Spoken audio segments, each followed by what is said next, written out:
This is the morning podcast with Jacob and Ethan. This is hell.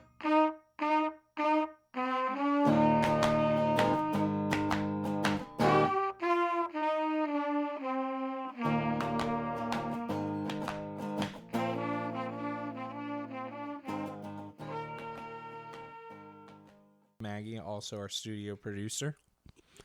It is August 2nd. Easy. For this episode, don't be taking this away from me. For this episode, Jacob Urach is our guest, I guess. I'm the host. I'm just not freaking the producer on this episode. Okay, I'm the producer, so I don't know. If you got strange comments or anger, I'm sure Maggie would love to receive a call on it. What's your number, Maggie? No?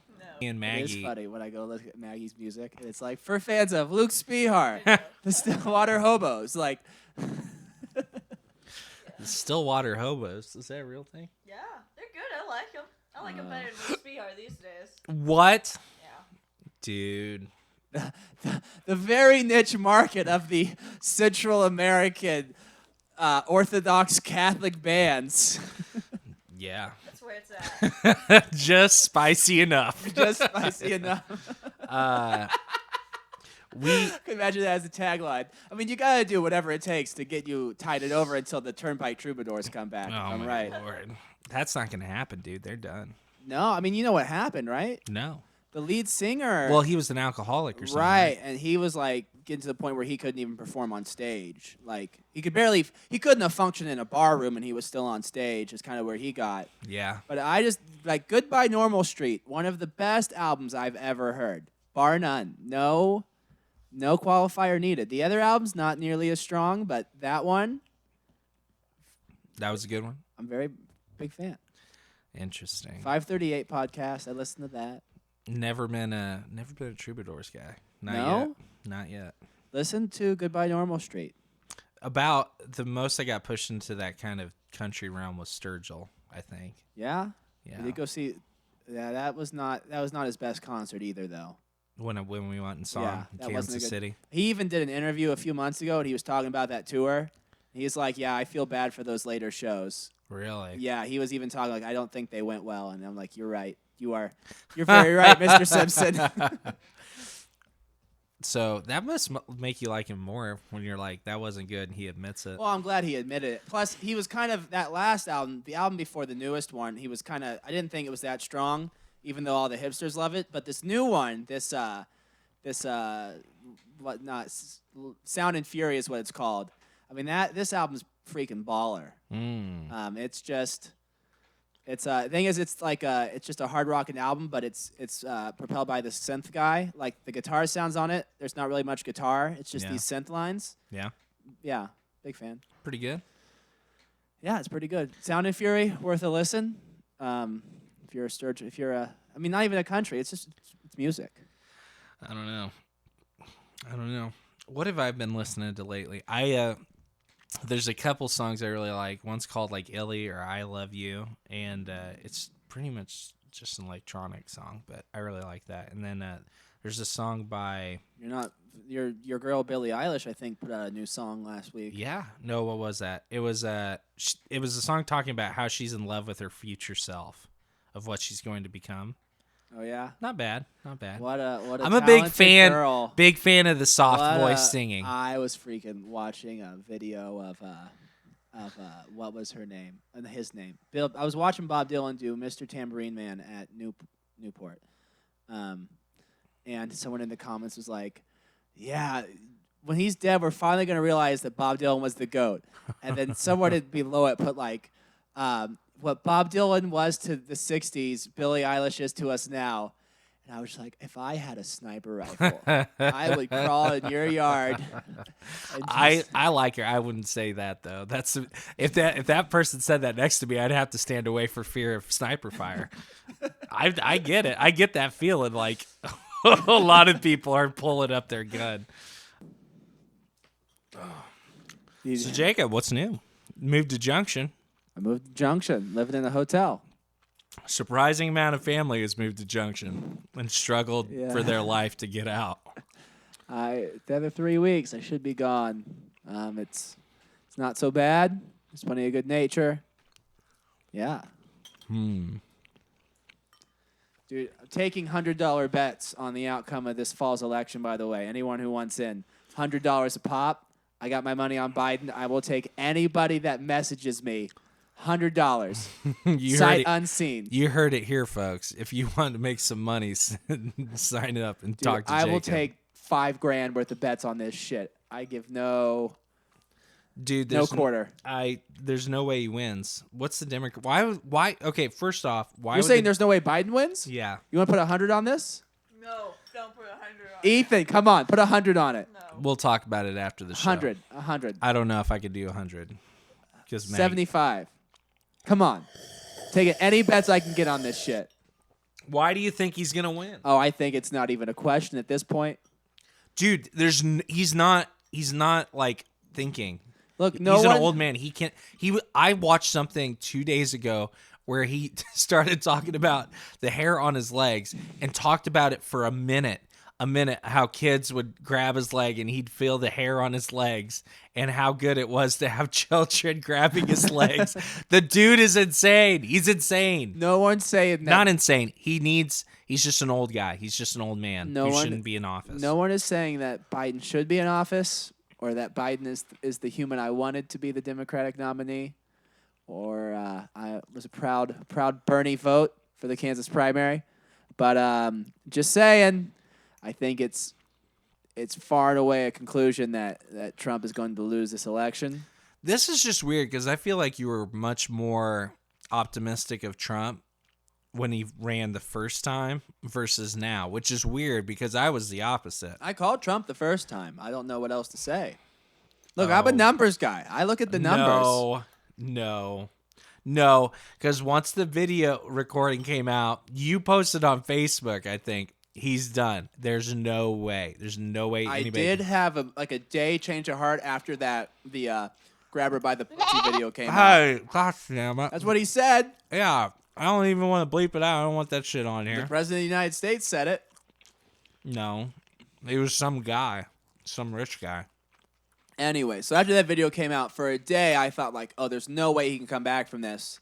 Don't then- say a day. You were definitely not anti. You didn't think he was going to win. Didn't stand a chance for probably half a month. For a day, I reneged on my months-long prediction that Trump would win the presidency. Okay, so I'm excited for the actual debates. Do you think those are going to take place? They won't take place in person. I mean, they could take place in person, I guess, but you wouldn't have an audience. I don't know exactly. Maybe. I think it's really funny that, think of the election last time. Like, that was all you heard through the summer before the election was Hillary and Trump and the campaigning. You ain't heard shit about that on the news. It's all been Nothing. Yeah, nothing. 'Cause Which I is think- better for Biden. The less time Biden is in front of a camera, the longer Biden spends as an idea and not Right. as an actual human being Right. is better for Biden. Right. I would that's why I think we haven't heard much about it. It's because people are like, well, if this doesn't happen, we don't want people to get excited for it, thinking that it will happen. What do you mean? The debates. Oh, like the debates happening? Yeah, Because if we're talking about postponing the election, if we're postponing the election, then the debates are like, that's the one great thing for the I don't think Democrats. they'll postpone it. I mean, I can I already hope see what's not. going to happen is that Trump's going to. I mean, this is what Trump does, right? He floats stuff, and then there's a big backlash, and he doesn't do it. Trump. I just think it's Biden's. I mean, dude, you can't. Giving up like a 13-point lead in the polls this late in the game would be like, in my mind, having a 40-point lead in the fourth quarter in an NBA game. Like, it happens, I guess. Like, I'm not saying it can't happen. Yeah. But the margin of error is like so low for me. But what's the strategy of getting him in office? Because the Democrats, like, he's going to crash and burn. Oh, I was never a Biden guy. I would have taken Pete. I would have taken Right. Kamala. Right. I would have taken a lot of people over Biden. I know, but what's the strategy here? Why are they pushing him to get in there? Because he's going to be an awful speaker.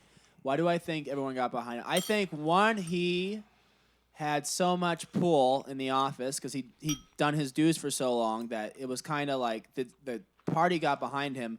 I think, two, what really happened is that nobody wanted to come out big for one of the other moderate candidates like Buttigieg or, they didn't want to come out big for one of them. But then once it became apparent that if they didn't come out for somebody, that Bernie was gonna win because he freaking went into freaking Nevada and cleaned house. Right. Yeah. Right, and he was the front runner at that point. So I think the party said, okay, Biden's our best chance for it not to be Bernie because I think it's more about being absolutely terrified of a Bernie nominee than it was wanting Biden. But what happens after he gets in office, Jacob? What's the strategy? Like, I get why he got to the spot, but now that we know that he's freaking losing his brain, like he can't even form sentences. I think like a normal person. I think the plot would be, I don't know what the Democratic Party, but I think the plot should be is he does one term, and whoever his vice president is then who runs for president after that. Right? I think as a president, you put him in front of the camera as little as possible. He only does rehearsed speeches, and then you do a lot of having his aides and his cabinet speaking for him. Right. That's how I think you do it. You get all those people that just magically dropped out of the presidential primary after South Carolina. And you give them all a fat, comfy job. You give Amy a job. You get. Dude, you give freaking Lizzie Warren a job. Tulsi's the lady that needs to run. She needs to be in some form of power in the cabinet. They don't really. No one likes Tulsi, man, except Joe. Dude, that jam you're putting on your bed is green. It's not the color that jam is supposed to be. That's really freaking. You're putting the jam on top of the butter. Yeah. Oh. What? And it's not even butter. It's cream cheese. Cream cheese.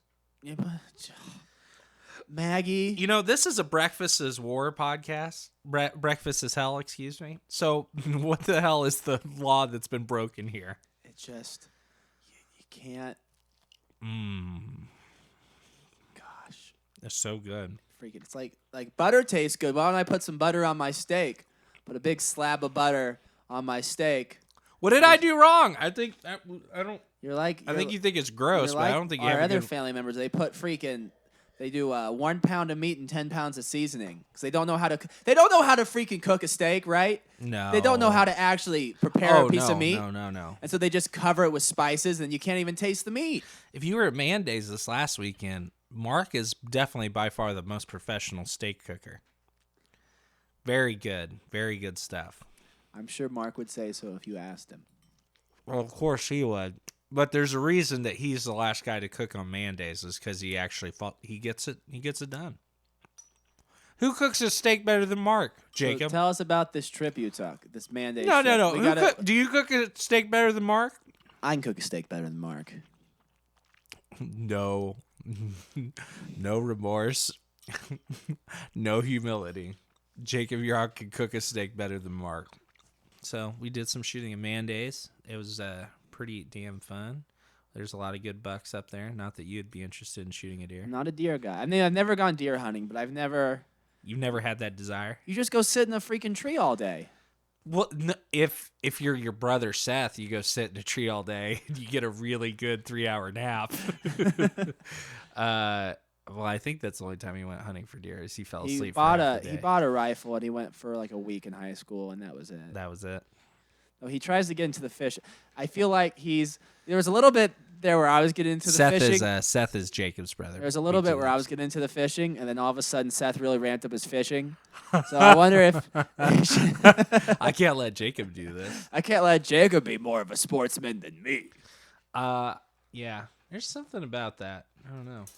The competition thing. That's what the uncles. I think they didn't really have all of them had the same want to or desire to hunt, but they definitely had the same desire to beat each other. So that's why desire to be the most manly. Right. Like you gotta the trapping thing, especially, I think It's those. not like Mark raises vegetables because he loves farming.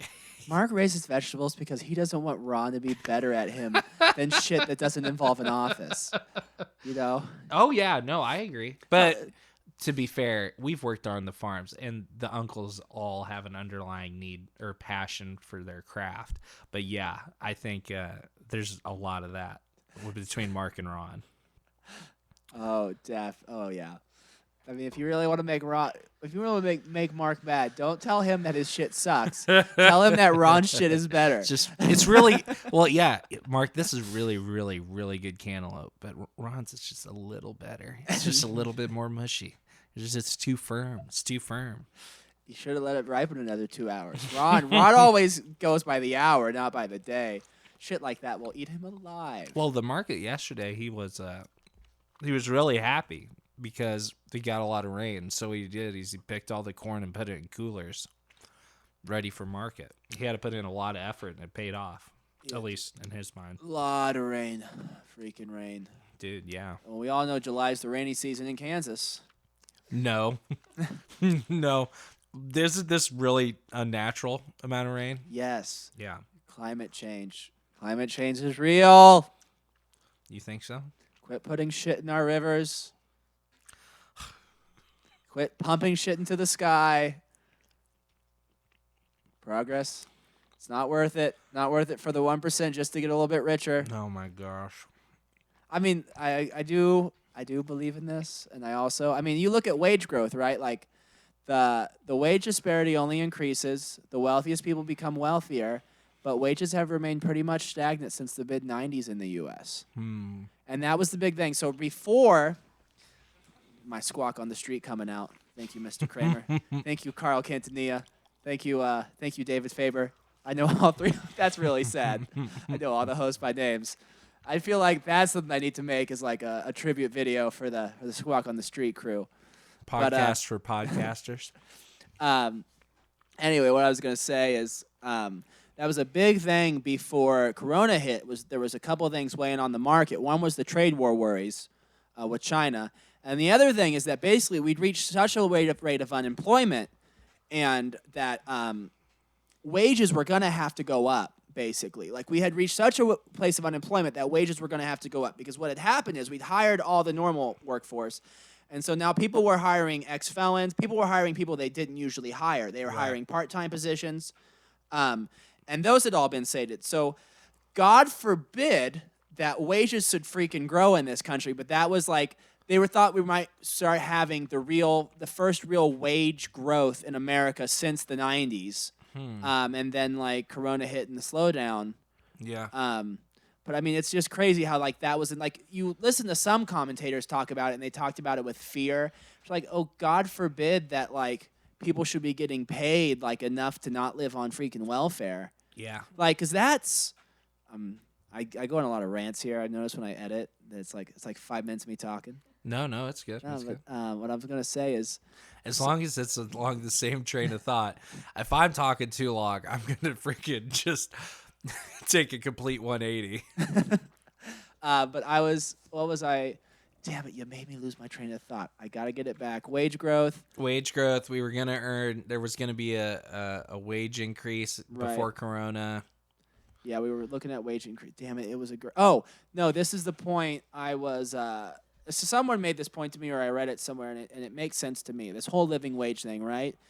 Basically, what we have now is we have a system of government subsidies for companies. Everyone's against these subsidies. It's funny, the same people who are against bailouts and subsidies are also against raising the wage. Yeah. But what you have with welfare and other programs, social programs designed to aid low-income people, is you essentially have government subsidy of business. So instead of a business having to pay their employees enough to be able to afford all these things at their normal prices, the companies give their employees less money, and the government makes up the difference via social programs. So what you really have is a massive subsidy program for businesses who don't want to pay their employees enough. And I mean, if you're a person who's against subsidies and against bailouts, like raising wages, and I get for like, your mom and dad's pizza shop, like it's a little bit different. But for Walmart, like it's not like Walmart, is going to stop making money if they start paying people a little bit more. And Right. actually, Walmart's been pretty good with it. But Really? Walmart's been pretty good. They've really they got like a new CEO 5 years ago or something. They made a big pivot to online, and they also made a big commitment to redesigning their stores and having better employees. Yeah. I was a Walmart buyer. I sold all my shit. I started getting a little too much like a gambler, where I was following that shit every day, and I come home and study it for hours. And you just start. I mean, I was gonna get in on Tesla at 175. Like I was all ready to buy about 5 shares. And then what? I didn't. And shit would have made me You about wussed $5 out. grand. You wussed out. I mean, and that reminds me. Once I'm just rambling now. Yeah. Once at Octoberfest, I was talking with this girl. She was like wanting to get into the stock game, and she was still in college. I went to Octoberfest in Germany. Don't hate. I was talking to this girl. I thought you meant Benedictine. Yeah, I'm thinking Benedictine too. Oh yeah, Benedictine's Oktoberfest. There's probably people looking to invest there. The fake Oktoberfest in Germany. So In Munich. was she German or what was she? She was an American. There was a batch of Americans and an Indian girl from Oklahoma who I discussed Sturgill Simpson with drunk, which was a great find. I'll go to Oktoberfest in Germany. It sounds bro-y as all hell. And remember I got to Oktoberfest and I sat at this table and I sat there and I'm like, it was like 10 o'clock. Like, I'm just going to sit here and drink beer all day. And then by about 3 o'clock, we're all just standing on all the benches screaming, "Where the fuck is Alice?" as a freaking live orchestra plays in the middle of the room. Yeah. And we're all singing and dancing till about 10 at night. Just beer keeps appearing and money keeps disappearing and it's all okay. it's all Oktoberfest is like, you can only really do one day of it. That might be that's the hardest I've ever puked after a night of drinking. Dude, I bet you were there from 10 till 10. Probably 10 till 10 at night. Dude, 12 hours is a long time to be in the same spot. And you think, but it's not. It's just, you start talking to everybody. I was with this group of like rich Swedes, so they were all buying me dinner and beer. That sounds magical. Oh, that dude. sounds like a Disney movie. And I thought like, And then the Swedes showed up and they started paying for my food and drink. I thought I was gonna move from tent to tent, and it was just too good. Just chat with these Swedes. They were in the race in sports cars and shit, so they were showing me videos of them driving like 200 mile an hour. That's so dumb. I mean, I was like, dude, Europe. It's great to be in Europe. But anyway, this girl was like, "What's the biggest?" She was wanting to get in stocks, and she was like, like a sophomore or whatever. And like, "What's your biggest pick?" And like, "Oh, I bought a fuck ton of Walmart the day before it jumped 10%." She was like, "Psh." Like, bitch, get out of here. I'm sure you got rich parents. Like, Right. I don't need your shit. I'm still bitter. I'm still bitter about this. That says a lot about me. Dude, Europe's good. Yeah, you're going to be going back in a month. Going back in 3 weeks. And you feel prepared? You're ready to enter back into Czech society? I am ready to resume. Because I doubt Czech society wants to take you in. I'm Czech society doesn't want to take the Czechs in. right. It is. I mean, look, my blood may be Czech, but I'm not Czech till I learn the language. That's really what it comes down to. So is that a goal, to know how to just speak fluent Czech? It is a goal. I don't know that it's Feasible? it's a years long goal. I'm not sure if it's worth the years long commitment. I'd get a different goal then, buddy. Or make it a side quest. I mean, it's not my reason for existence by any means. Right. I don't know. So what else is? But you're going to the Czech Republic. That's a big deal. That's a big... Sure. And you moved to Junction City, which is almost as equally as major in my mind. I'm paying for a hotel room. I mean, what do? I wake up, I go to work, I come home, I eat, I watch a little Office, I write a song, I play a little guitar, I watch a little more Netflix, and I go to sleep. And I do that every day. Man, and you're still, like, you look fit. I'm freaking gaining weight just by, like, working. Don't quit this positive affirmation shit. No, it's not. I mean, there's something genetically different here. No, I watch what the fuck I eat, and I have a physical job. I feel like watching The Office helps you burn calories. So for our listeners, don't be you should making watch this a genetic thing. You should watch The Office. Burn some weight. Watch Dwight. Watch Dwight lose weight. Yeah.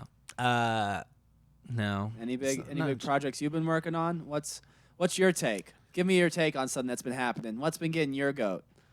I know not eating your breakfast gets your goat. Yeah. Well, this whole podcast is about breakfast, bro. Just for those that are listening, Jacob, should show you how pitiful he is. He came in, he's like waited for us to get back from mass, and he's like, I gotta go get some breakfast. I gotta go get some stuff. And I told him we got hamburger and eggs, and we'll make some scrambled eggs with hamburger. And homeboy was just really pissed that he had to have hamburger with eggs, so he's not eating anything. Or did you eat some of the eggs? I ate the little bowl you made me. Oh, okay. Oh, that's nice. He did eat a little bit, I guess. That's charitable. That's very charitable. Did you eat your bowl, Maggie? Yep, it was great. Thank you. Yeah, it was damn good. It was good, Ethan. It was well made. But just not enough. Not enough for Jacob. What are you in there now? What are you doing? We got a podcast. I'm making some coffee.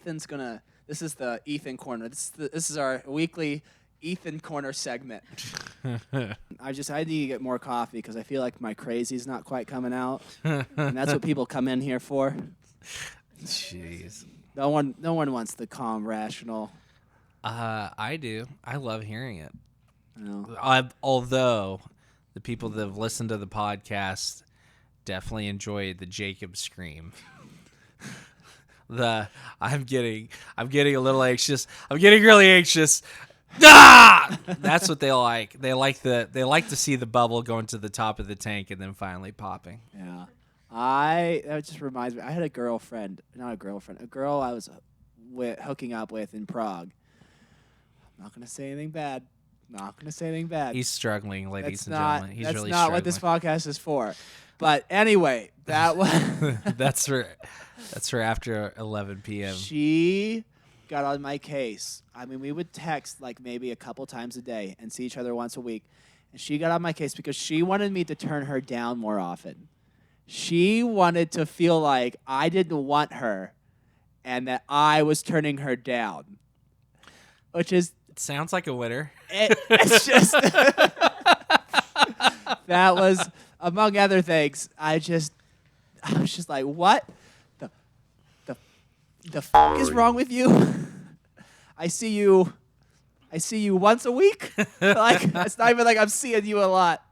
That was it wasn't even like one of those things where like I want to see less of you even. It was legitimately like, yeah, I want to be turned down more.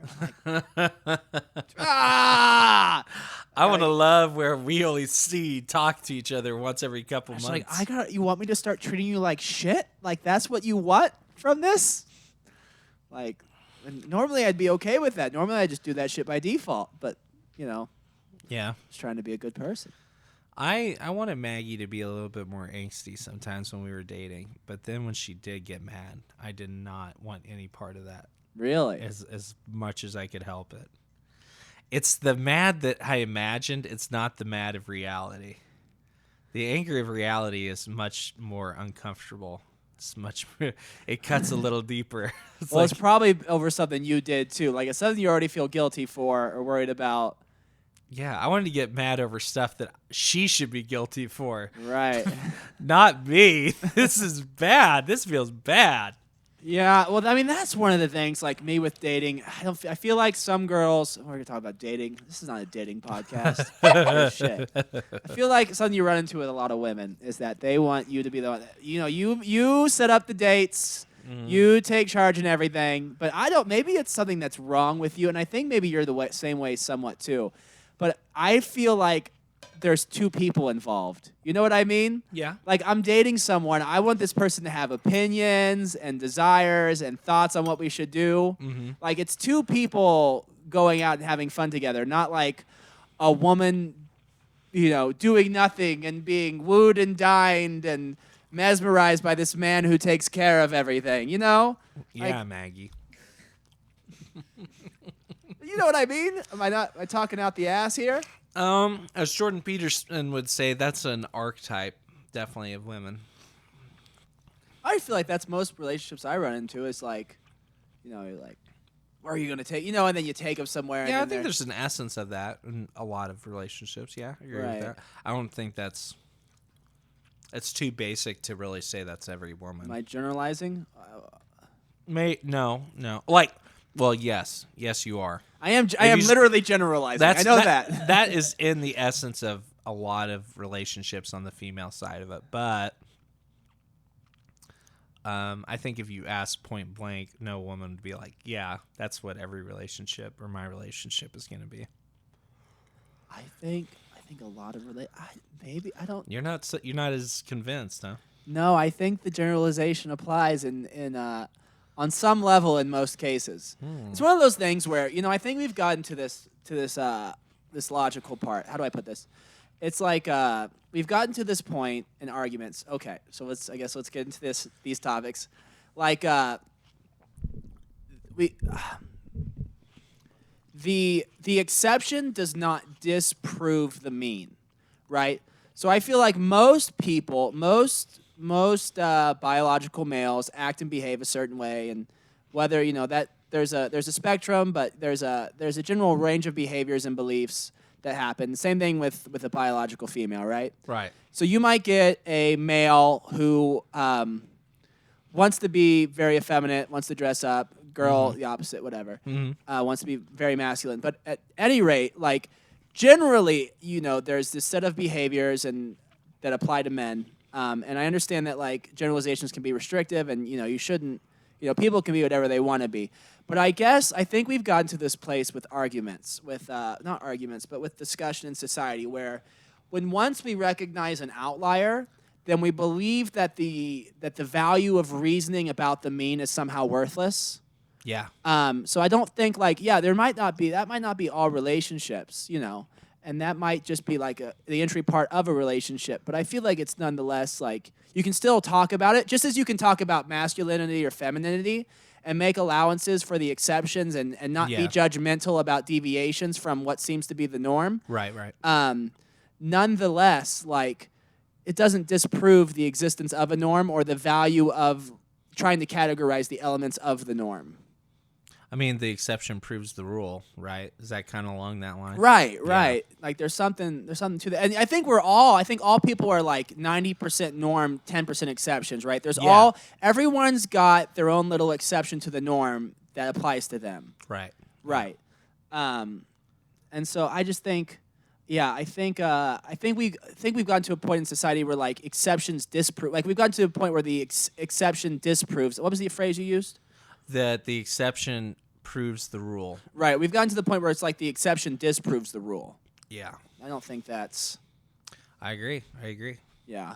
Well, I think too. And it's a fair question to ask: how much is nature versus nurture? How much is societally driven versus, The I don't know why I'm thinking of the word intersectionality with this, but kind of like when there's a deviation in a population, like like 98 guys like the color blue and 2 like pink. Those 2 pink are not men. They must be something else. Right. Well, and this is one of my. We just keep breaking down people until each one's rule is 100% of the sample size. Right. Well, and that's one of my big problems with the whole transgender thing. It's not that I have a problem necessarily with transgender people, and I think my views might even differ from yours on this. But I'm sure they do. I'm sure they do. Like if you like, people have been they're uncomfortable their whole lives in their certain body, and then they go and transition, and I'm sure that's a very complicated process and a lot of decisions. But I think we've gotten to a problem with this where like people, instead of saying like I am a man who likes the color pink, like I think we had a generation before us that said you're not a man unless like you use your blue and pink. You're not a man unless you like blue. Right. And so instead of our generation saying, well, I like pink and I'm still a man, so go fuck yourself. Like what our generation has done is they've internalized that message and they said, well, I like pink, therefore I must not be a man. Right. And I think that's happened on a pretty wide scale. And I think that's something to me that's been kind of disturbing is that like, absolutely, you can still be a biological man. We're getting to reductio ad absurdum here, but a biological man who feels he's a man, who nonetheless likes to cross-dress and likes to do drag and is even still heterosexual, et cetera, is still a man. Like, this person does not have to, like, reassign their freaking identity, you know, just because they don't fit into the category of the stereotypical man that was given to us by our predecessors. Right. All right, give me your take, because that's my take on it. I agree with a lot of that. I don't think you were getting a little too risky with your assertions on that subject, but yeah, like talking at work, in case any work people hear this, you know, I think it's all cool. I'm not mad or nothing, but I like to listen to a lot of music that women sing. I don't know what it is. Yeah. I really like Sheryl Crow might be my favorite artist, right?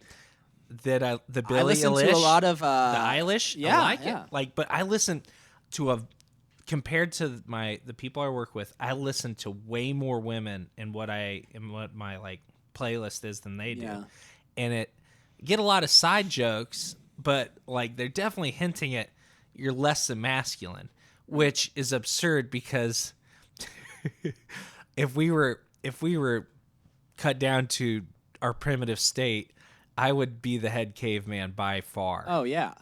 Well, if you see the guys on this podcast, you're definitely like Neanderthalis and Homo erectus. Like these guys aren't even the same kind of Neanderthal. They're it's like they're a stepladder.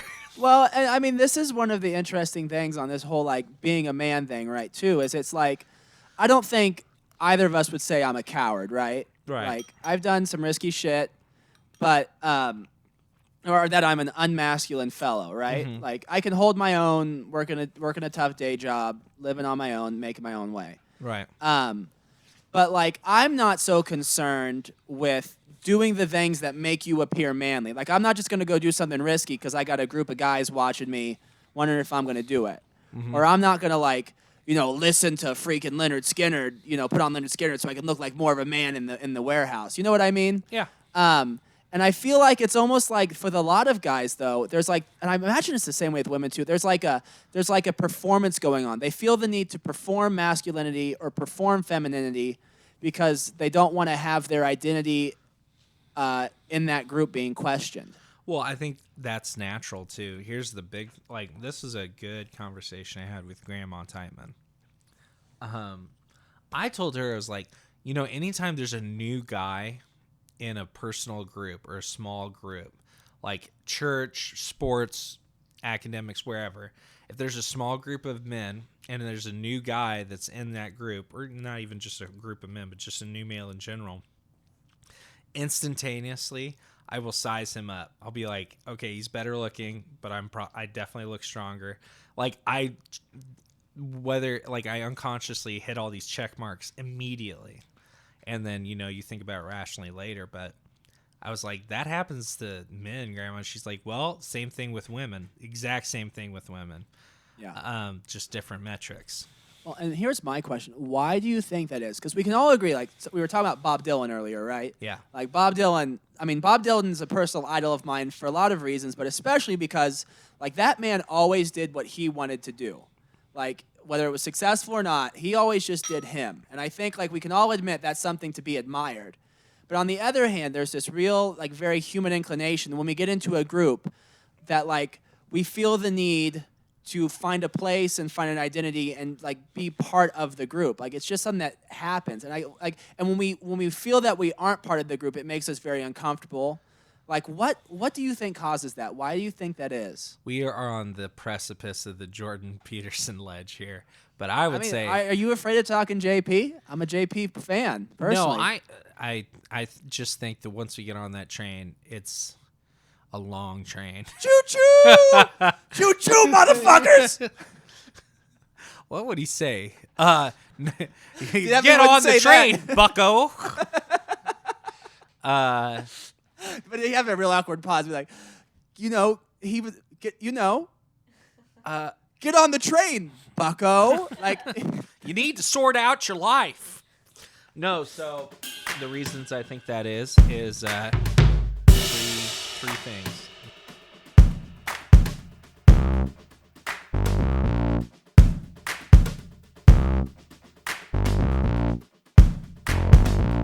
are on the precipice of the Jordan Peterson ledge here. Get on the train, bucko. Bucko. Get on the train, bucko. Buck. Oh. It's a long train. Get on the train, bucko. It's a long train. Get on the train, bucko. Choo choo. Choo choo.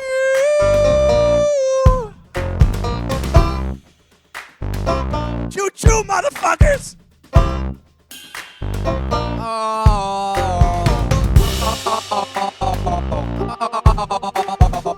Choo choo! Choo choo, motherfuckers! Bucko.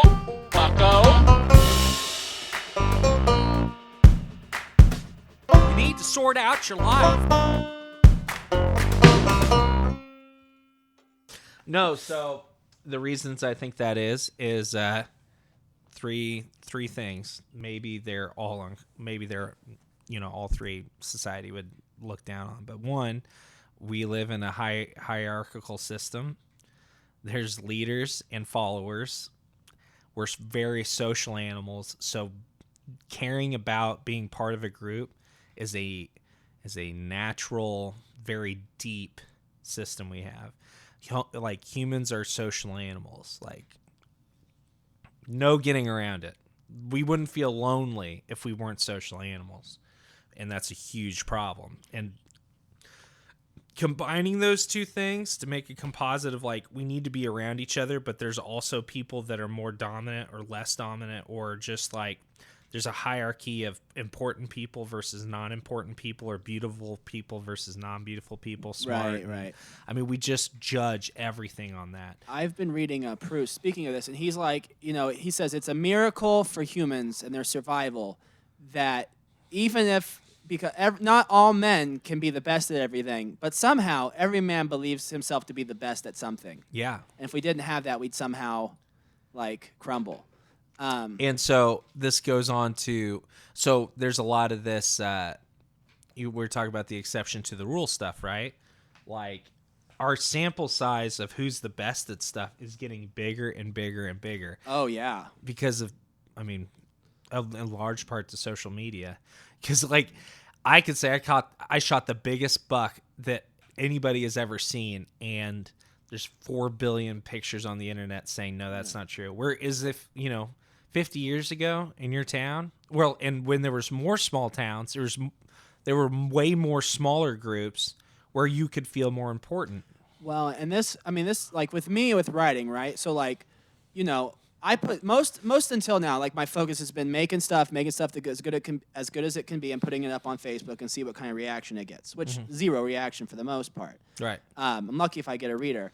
And I submit stuff, but I've been making a real commitment in 2020 to submit. And it looks like I'm going to get published at least by the end of the year somewhere. Yeah. And it's like not only is our sphere of what we're comparing ourselves to getting bigger, but it's like the criterion by which we're getting judged is like more limiting too. Yeah. Right? It's like it's this like ratio that people, it's a really weird thing because that's why pictures are so good, right? Like, you put yourself up and it's something very personal to you, and then you get this like instant affirmation of like, right. And you want to generate more of that same content, like pulling down a slot machine and getting 3 7s. You want to get the 3 7s again, which is like not, even if like for most kinds of content creation, like, it's really not a meaningful like way, I guess, of judging its value. It's like not only is the sphere getting bigger, like, not only is that a problem, I think, but like the criteria is getting smaller. And I think and so then like when the criteria gets smaller, then basically all you get on Facebook, all you get on social media, you get the rise of Instagram, right? Like, right. Most people don't have Facebook now. Most people just do Instagram. And what is Instagram? Instagram is like a picture and then like some verbal vomit of like emotional triggers. Yeah. It's just engineered to generate that like response. That's all that people are putting out now. Yeah. Yeah. But in summation, this is why I should feel comfortable that my wife should feel comfortable to choose where we eat a couple times a month. Now, I'm not less of a man if she makes a choice, and she's not less of a woman if she goes forth and becomes the matriarch of the family. is that her thing? She doesn't want to make the choice because you're the man? No. I She just don't like making decisions. Ever. sometimes. It's a personality thing, not necessarily a woman thing. Yeah, no, because when you get her in the room with like my sisters and my aunts, they don't have any freaking problem telling her what they think should happen. Now, I just think, I mean, isn't it weird, though, as humans, that we really respect individuals, right? Like, we all admire and respect and encourage people to be individuals and innovators. But by nature, it appears that we really are just social creatures, right? Like, Yeah. like when we're not being social creatures, something's very wrong. Like, Right. how do you reconcile that? I don't know. I think about Oakley a lot because Oakley is a town in Kansas where Ethan grew up. right, but let's for our viewers here. The last place in America to get settled was not people moving west. The last place to get settled in America was really the high deserts and the high plains or the central plains because it was just tougher. Like it was way easier to go from the East Coast or East Coast colonies and states to go to the West Coast because there was also a lot of people there, but there was not a lot of people. Even the Indians, the Native Americans that lived in the middle of the country, were way more terrible than like in warfare specifically than like a lot of like the Great Lakes Indians or the East Indians, Southeast Indians. I don't know too much about this, but I like to think of it with how we are now because like it's just the Comanche were the freaking, the war devils of the U.S. and they were out of Oklahoma, southern Kansas, northern Oklahoma. Yeah, no, and they were in Kansas too. And I mean, it's weird because like they were the Indians. They were the natives. Other natives were scared of. Right? But like, what did they do before the horses got over? They said, "F it, start a wildfire, and we're gonna run these bison off of some bitchin' cliff." Yeah, like crazy, and it's awesome. But like, they're terrible, and it took a very tough group of people to survive out in the Great Plains. And it's kind of like how it is now. You're just alone a lot. And one of the most terrible things for people is like if you're alone, eventually you're going to start thinking about your own life. You're going to start coming into terms with what you are. And it's just scary for everybody, good people and bad people alike. I think for that reason, I think about like people in rural Kansas, western Kansas, really the high plains. They're lonely out there, and they recognize the need. Well, they recognize the truth that we are social creatures probably more than anybody else. I mean, you got people who are like, well, I want to live in the city and I want to do shit on the weekends. I want to go to the movies. I want to go shopping. There's no shopping in Garden City. Like, they don't really come to terms with like, well, what I really need is human interaction. Yeah. More than those people. The city's not a good place for a community. I mean, you can find a community in a city, but it's not like just being around people necessarily means, you're going to have more. It's not like a void's filled. No. It's much more interpersonal. It's about the actual relationships and about the communities. It's not even about relationships. It's about the communities you're part of. Well, I mean, it is about the relationships if we're going back to like a hierarchy about it. Like in your small town, you mean something in relationship with all the people that are there. Like your life not only has meaning for you, but it has purpose for others. There's a need that's filled. It's nice to be needed. It's good to be needed. To fill one's role in the in the structure. Yeah. Yeah. I don't know. If you really wanted to see something great on this, I'd say watch there's a David Attenborough special on the warring chimpanzee tribes in Africa, And Yeah. you think gorillas are terrible, but dude, these chimpanzees, they hunt other groups of chimpanzees. It's like the little bit of that hostility, a little bit of that need for being social to be better than other chimpanzees. That's very deep in our DNA, Yeah, it's just. unless we were created instantly. But I mean, it's. I guess it's just. But I guess what's interesting. I think I agree with you. It exists. It's just interesting because it's hard to reconcile the two. I guess because it's like. So let's say growing up in rural Kansas, right? Like, Right. I did a series of things which didn't curry favor with my hierarchy, right? Right. Right. I read a lot of books. I focused more on other extracurriculars and academics than I did sports. Mm-hmm. Which sports are everything in rural towns, right? And here's the funny thing is that, like, you know, while it's important to be part of your hierarchy, right? Because, I mean, but on the other hand, like, my series of actions led to me getting, not that I really used it as a means to an end, but for someone who wanted to make a lot of money, like, my series of decisions got me into Columbia. So my series of decisions could have got me a lot of money, whereas those series of decisions, which fit into the hierarchical structure of Marion County, got those people lifelong jobs at a mill and lifelong just misery, really. And to where like To you certainly. I think even to them. I mean, look, when the highlight of your life is senior year, especially football season senior year, like we all both had senior year football season as starters, right? It was fun. Yeah. Not the highlight of my life. And I think if it is for you, that says something about how the rest of your life has gone.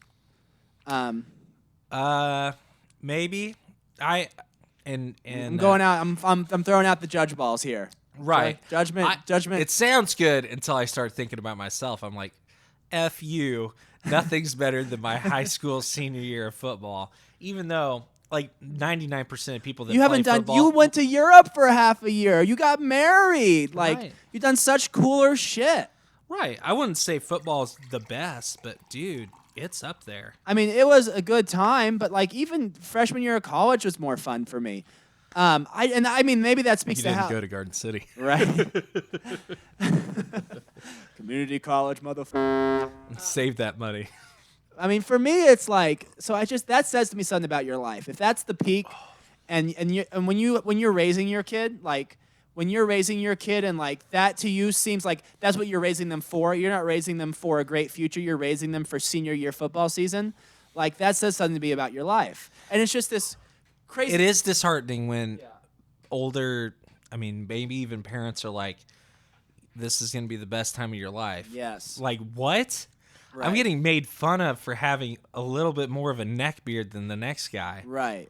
Like, this is awful. I mean, I remember after we lost our last football game, in the Which is playoffs. most people. Most people lose the last game they ever play of football. Right. We lost, and there was a row of men. There was people who were giving us high fives as we came off the field, and they were all sobbing. A bunch of men from my community who I'd never seen cry. Even during that senior year football season, like people I never talked to when I went to a store, they knew who I was because I was a starter on the team. So they all say hi to me when I came into the store. Yeah. Like they had never had a social interaction with me before in my life. Yeah, but they believed it. They loved you. Right. Well, and that's what your life is revolving around. Like that's what your life is revolving around. Like the football team at your local high school. Like as much as you want to, pander to people by putting this shit in your country songs. Yeah. Like let's call it for what it is. It's fucking pathetic. You ought to have more to your life. I don't know. Fucking pathetic. It's a very hard balance to make. I would say a lot more of those people that were crying at your football game are happier than people that never had that experience. That never had that, like the high school is just another point in their life for them. There's so much. I know there's so much more, Jacob. There is so much more, but it is so hard gauging success and happiness with those who got past. You could say got past it or never experienced it, but I think I'd say there's a deficit in somebody's life if they didn't feel that strongly about something, in the first 18 years of their life. Sure. I mean, Dude, I cried like a bitch. I cried like a baby boy at my last football game, and it means a lot to me. I cried 8th grade after we beat Hope, who was our big rival. I did that. I think I would have cried after my last game if I hadn't seen those grown men crying. Really? I would have cried, but watching them cry was just like That's a little pathetic. that was the thought. Like you cry when your child is born, or you cry when like your parent, like you cry when you finally accomplish some longest achieved goal. It's like these people, like this is the highlight of their life, and they've kind of just given up since. They never really had a dream for after. They never really believed much in themselves. They never really thought for themselves. Like it's like, so get back to the hierarchy thing. It's like talking real fast. Got to slow it down. Keep that sexy voice. No. Yes. We're going to talk People about listen to us hierarchies. at 2 times the speed anyways, Jacob. Dude, you talk to freaking kids like when I was teaching, and they like talk about TED videos or podcasts, and Yeah. you put that shit on at regular speed, and they'll complain that it's too slow. They can't freaking. I mean, just these kids' brains are like on crack, internet crack, man. What was I getting at though? Yeah, so like go back to hierarchies. It's like we are hierarchical creatures, but like by implanting ourselves more firmly in the hierarchy, like by planting ourselves more firmly in the social milieu in which we are, like it prevents you from transcending the social situation in which you exist, right? For some, like the social standards of a group or of a community tend to perpetuate the elements of that community, right? Like living Marion County within the Marion County framework prepares you to be yet another resident of Marion County. It's successful for the metrics of Marion County. Right. For the metrics of success in Marion. Right. You work hard, you got a job, you have your kids, you played your high school football. Like, those are all successful things. But, and while I agree with you that it's pathetic in that hierarchy of, like, life, like, that's going to be, the Right. highest point for you. I think what's worse is people try to abolish the idea that there is a hierarchy. And I would say that's in, like, really heavily populated areas, because you could have 500,000 people in the same 10 miles, Right. and they all want to be the most liked person. Well, the only way to get rid of that there's like better people than you and that you'll never be on top is to say there is no hierarchy whatsoever. And I mean, I think that divulges itself into, well, then if you believe in a hierarchy, then there is a patriarchy and men are oppressors, and there's only one kind of future man. Like that kind of stems from this. There is no higher and lower status. Let's get into that. We could maybe get some more good audio on this. No, I didn't want to open that Pandora's Let's box, do it. dude. Now we have enough that way you don't have to do another recording either. We'll probably talk into this next podcast. We're gonna have That's to. why I said let's cut it, because you don't want to get into it. Now we just have all this content that we're not going to use. I mean, You're going to have to lop it off. It's not like it's not going to be a conclusive discussion. it's not like it's not like it's gonna be not gonna be in current events next time we have the It's not podcast. going to It's going to take you 2 weeks to edit this thing, and I'll be gone for Europe by then. We all know how this is going to go. There's not a lot of faith there. Well, thank you. There's no Thank you faith. for listening No in. faith. Listening in to the This was The shit. bre- the breakfast- It's a shit podcast. the Breakfast Fuck is Hell everything. podcast. Ah!